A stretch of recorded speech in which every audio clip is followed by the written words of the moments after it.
주영석 기자의 뉴스 속으로. 뉴스 속으로는 예방과 치료의학도 최고, 리퍼도 최고, 시니어 어르신들에게 서울 메디칼 그룹이 최고, 서울 메디칼 그룹 제공입니다. 민주당 대선 경선이 갈수록 혼돈 속으로 빠져들고 있는 모습입니다. 어제 스티브 볼락 몬태나 주지사와 조시 스택 펜실베니아 연방 하원 의원이 대선 경선을 포기했지만은 여전히 16명의 후보들이 난립하고 있는 대혼란이 계속되고 있습니다. 자, 주영석 기자. 네, 안녕하십니까. 이제 민주당 첫 대선 경선이 있는 이 아이오와 경선까지 딱 2달 남았는데 민주당 대선 경선 후보들 향방은 여전히 오리무중인 것 같습니다. 네, 그렇습니다. 민주당의 첫 번째 경선 아이오와 코커스가 2020년 내년 2월 3일입니다. 오늘이 네. 12월 3일이니까 딱 2달인데요.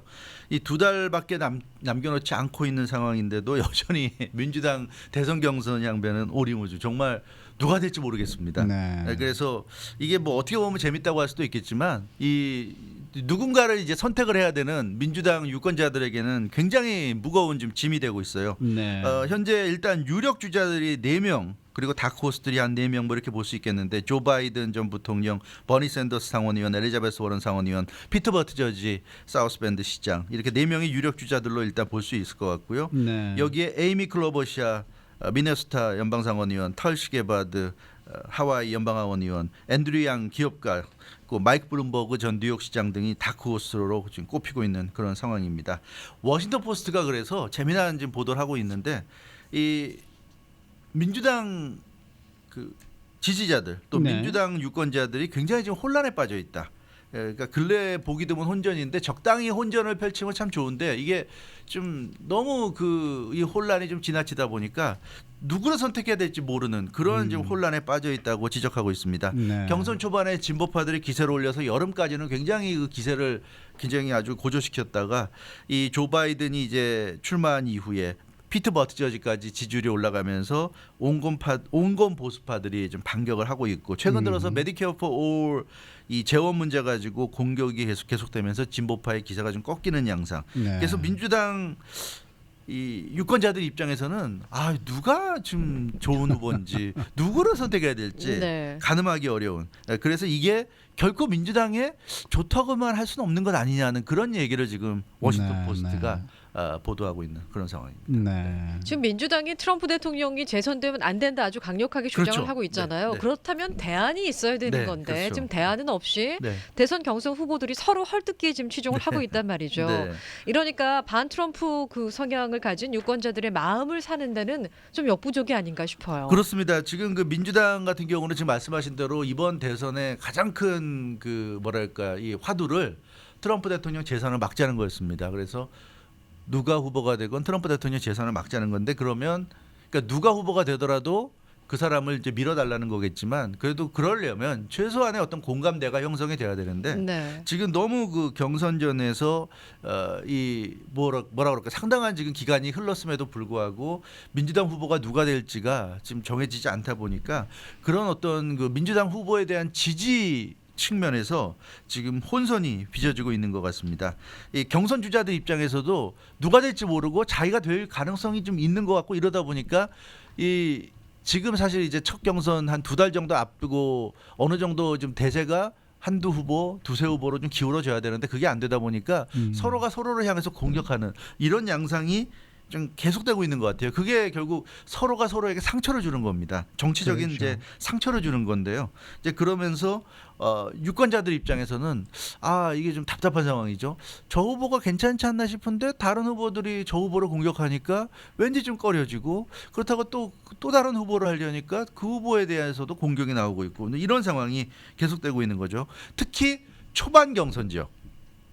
아이오와라든가 뉴햄프셔라든가 이런 지역의 유권자들은 혼란이 아주 좀 극도에 달하고 있다고 그래요. 요즘 뭐 민주당 주요 대선 후보들이 다 이 지역을 돌고 있겠지만 선택을 하는데 어려움이 있다. 이 지역들에서 이제 첫 번째, 두 번째 경선이 치러지면 그다음 이제 경선 지역에서는 이 지역의 이제 선택의 결과를 보면서 참고를 할 수 있는데 이 지역들은 참고할 만한 게 없잖아요. 그러니까 더욱더 좀 혼란스럽다고 하고 있습니다. 그래서 이 트럼프 대통령에 대한 승리 가능성 그리고 확실한 변화 메시지 등이 제시가 돼야 될 텐데 이제 그런 부분에서 유권자들이 좀 만족할 만한 그런 어떤 이 메시지가 나오지 못하고 있다. 이제 이런 얘기고 여기에 더해서 이제는 외부 변수까지 나오고 있어요. 이제 바락 오바마 대통령이 최근 들어서 민주당 유권자들에게 주의를 당부하지 않았습니까?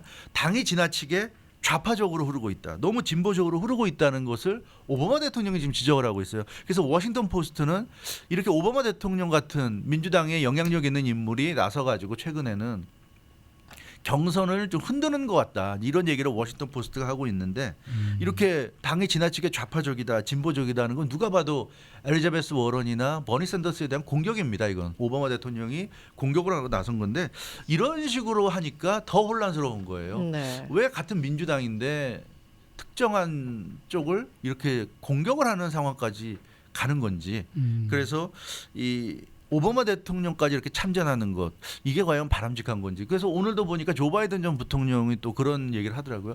나는 오바마의 지원이 필요 없다. 그러니까 왜냐하면 사람들이 의심을 하잖아요. 아, 오바마 대통령이 저러는 건 조 바이든을 지금 지원하려고 저러는구나 의심을 하니까 조 바이든이 거꾸로 지금 해명을 하고 나서요. 나는 바락 오바마의 지원이 필요 없는 사람이다. 이렇게 아주 해명 아닌 해명을 해야 되는 상황까지 가고 있는데 이게 그래서 오히려 민주당 유권자들을 더 답답하게 하고 있다. 아니 왜 민주당이 공정한 경선을 통해서 누가 후보가 돼도 그 사람이 민주당의 후보가 되면 민주당 모든 유권자들이 그 사람을 지지해야 되고 그렇다면 오바마 대통령이 이런 식의 메시지를 주면 안 되는데 당이 지나치게 좌파적이고 진보적으로 흐르고 있다. 이런 메시지를 오바마 대통령이 지금 민주당 경선이 한창 진행되고 있는 와중에 과연 하는 게 옳은 건지. 그래서 워싱턴 포스트도 이런 부분을 좀 지적을 하고 나섰습니다. 네. 자, 뭐 아까 말씀하신 대로 지금 2월 3일부터 아이오와 코커스를 시작으로 네. 이제 계속해서 네. 뭐 프라이머리들이 이제 계속이 되는데 지금 뭐 예상을 보면은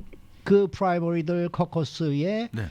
어디서 열리느냐에 따라서 선두 주자가 달라질 것이다. 뭐 이런 예측들도 나오고 있어요. 네, 그렇습니다. 굉장히 그래서 혼전이에요. 이 리얼 클리어 폴리틱스라는 정치 전문 그 여론조사 기관이 있는데요. 네. 리얼 클리어 폴리틱스가 가장 최근에 11월 27일이니까 뭐 일주일도 안 됐습니다. 네. 한 5일 전에 여론조사한 내용이 있는데 아이오와 코커스, 뉴햄프셔 프라이머리, 네바다 코커스, 사우스캐롤라이나 프라이머리 이 슈퍼 투스데이가 열리기 전에 벌어지는 네 곳의 경선입니다. 네. 코커스나 이 프라이머리인데 이 지역에서의 결과가 사실 굉장히 이제 일단 그 뭐라 그럴까요? 처음으로 열리는 가장 초반에 2월 달에 열리는 경선이기 때문에 풍향계 역할을 하기 때문에 이게 중요한데 여기에 이 네 지역의 여론조사를 실시했는데 굉장히 재밌습니다. 아이오와 코커스 가장 먼저 열리는 아이오와 코커스는 피트 버티저지가 26%로 지금 1위를 달리고 있고요. 버니 샌더스가 18% 2위, 엘리자베스 워런이 17% 3위, 조 바이든이 16% 4위입니다. 그래서 피트 버티저지가 굉장히 이 가장 최근 조사에서는 높은 지지를 받았고 버니 샌더스, 엘리자베스 워런, 조 바이든은 1%씩 차이로 2, 3, 4위를 달리고 있고요. 그 다음 주에 열리는 2월 11일 뉴햄프셔 프라이머리 두 번째로 열리는 경선이죠. 여기서는 피트 버티저지가 역시 20%로 1위, 버니 샌더스가 17%로 2위, 엘리자베스 워런이 14%로 3위, 조 바이든이 13%로 3위입니다. 그래서 아이오와 뉴햄프셔는 지금 피트 버티저지가 최근에는 좀 강세를 보이고 있고 버니 샌더스가 그 2위로서 추격을 하고 있는 양상. 2월 22일 벌어지는 네바다 코커스 같은 경우는 조 바이든이 29%로 1위, 엘리자베스 워런이 20%로 2위, 버니 샌더스가 19.8%로 3위, 엘리자베스 워런과 거의 뭐 비슷한 양상. 그리고 피트 버티저지가 7.3% 4위고요. 2월 29일 사우스캐롤라이나 프라이머리는 조 바이든이 35.3%로 압도적인 일입니다. 엘리자베스 워런이 16.3% 2위, 버니 샌더스 12.8% 3위, 피트 버티저지가 6.5% 4위인데 여기서는 카말라 해리스가 6.3%로 뭐 피트 버티저지와 거의 비슷하게 5위인데요.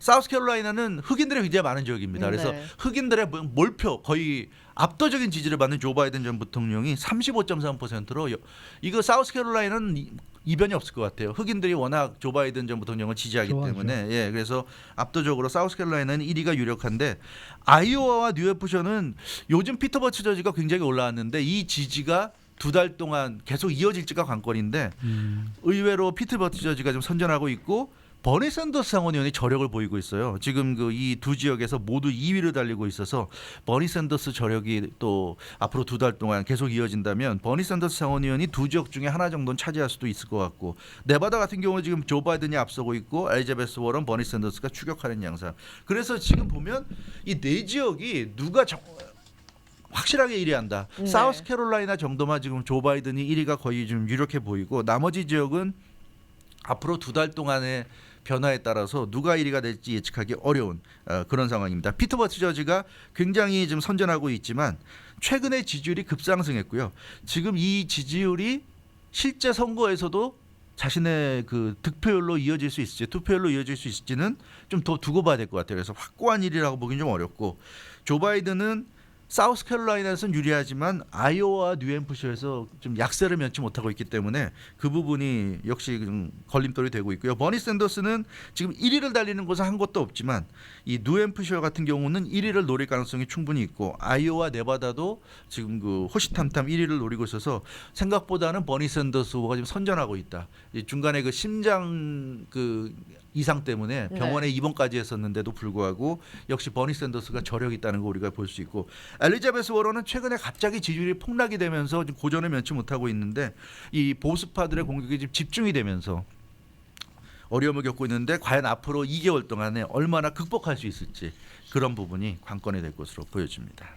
자, 이제 3월이 되면 캘리포니아를 포함해서 이제 많은 주에서 경선이 펼쳐지는데 이때 그 결과가 변수가 좀 될 것 같다는 생각이 드는데요. 특히 이제 슈퍼 투즈데이 같은 경우에는 14개 주에서 이제 경선이 펼쳐지기 때문에 거기서 민주당의 유력 대선 후보가 나오지 않을까, 윤곽이 좀 드러나지 않을까 싶어요. 그래서 이번 대선은 캘리포니아가 굉장히 중요해졌어요. 이게 캘리포니아가 아시다시피 전국에서도 가장 대의원을 많이 뽑는 주인데 지금까지는 6월에 열렸기 때문에 이미 대사가 다 기울어진 상황에서 하기 때문에 의미가 없었는데, 이번에는 캘리포니아가 3월 첫째 주에 3월 3일 날 열립니다. 지금 말씀하신 슈퍼 투스데이의 14개 주 중에 하나가 캘리포니아거든요. 그래서 말씀드린 대로 아이오와 뉴햄프셔, 네바다, 사우스캐롤라이나가 다 승자가 다 제각각일 가능성이 굉장히 좀 높아지고 있고요. 그래서 이 캘리포니아에서 승리하는 후보가 굉장히 유리해질 가능성이 높다는 점. 그래서 이 캘리포니아가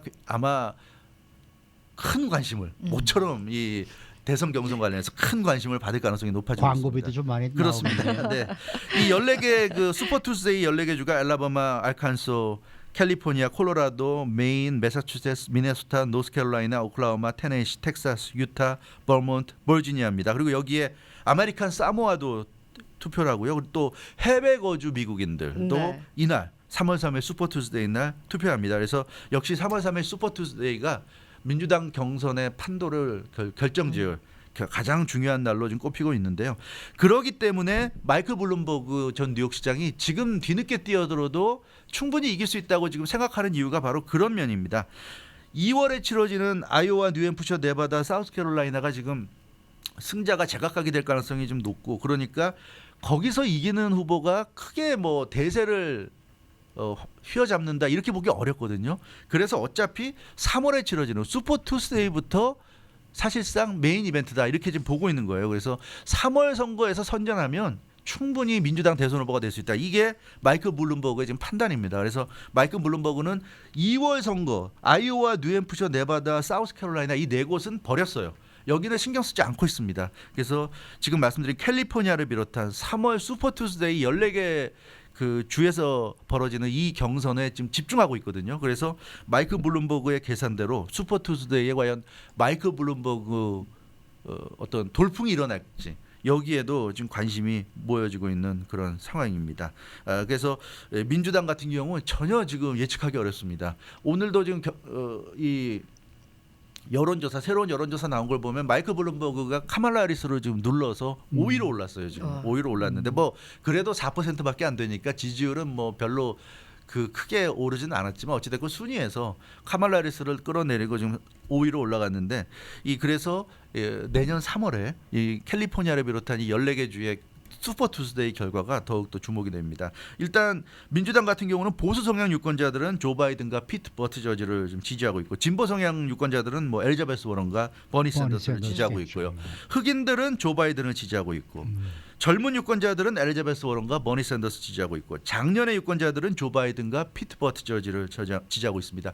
피트 버티저지가 가장 나이 어린 후보인데 의외로 노인 장년층들이 지지를 해줘. 왜 그러냐니까 이 손자 같은 젊은이가 애쓰는 게 참 대견하기도 하고 안 돼 보이기도 해서 지지한다는 이런 여론조사도 나오더라고요. 그래서 네. 의외로 민주당의 나이든 유권자들이 손자 같은 피트 버티저지를 좀 지지한다는 얘기가 나오고 있고 그래서 이 굉장히 좀 제각각입니다. 이 민주당 여성 유권자들은 누굴 지지할지 모르겠어요. 굉장히 좀 갈리고 있는데 그래서 지금 상황으로는 뭐 누가 돼도 되긴 되겠지만 문제는 과연 하나가 될 것인가 이렇게 네. 지금 지지층이 세대에 따라서 뭐 성향에 따라서 또 그리고 이런 뭐 인종에 따라서 제각각이기 때문에 이런 사람들이 과연 누군가가 후보가 됐을 때 하나가 될 수 있을까 이거 굉장히 민주당에게도 지금 숙제가 되는 것 같습니다. 따라서 이 경선이라는 게 경쟁이기도 하지만 본선을 대비한 대통령 선거 본선을 대비한 어떤 화합의 장으로서의 역할도 해줘야 되는데 지금 보면 싸움만 있지 화합은 없는 것 같아요. 그러기 때문에 이 과연 뭐 조 바이든이 될지 피트 버티저지가 될지 엘리자베스 워런이 될지 버니 샌더스가 될지 아니면 마이클 블룸버거가 될지 누가 될지 알 수는 없지만 누가 되더라도 민주당의 어떤 정권 탈환을 이뤄낼 수 있는 그런 후보로서의 역할을 할 수 있을지 이 부분에 대해서 지금으로서는 상당히 좀 회의적이지 않은가. 그래서 워싱턴 포스트도 상당히 걱정하는 듯한 그런 지금 오늘 보도를 하고 있거든요. 워싱턴 포스트는 아시다시피 아마존이 지금 소유하고 있지 않습니까? 그래서 네. 굉장히 친민주당 성향을 보이고 있는데 일단 그래서 민주당의 경선이 한편으로 보면 재밌다고 생각할 수도 있지만 이 한편으로 보면 상당히 좀 걱정스러운 네. 민주당을 지지하는 입장에서 볼 때 그런 지금 경선으로 가고 있는 것 같습니다. 네. 수고 많으셨습니다. 주영석 기자였습니다.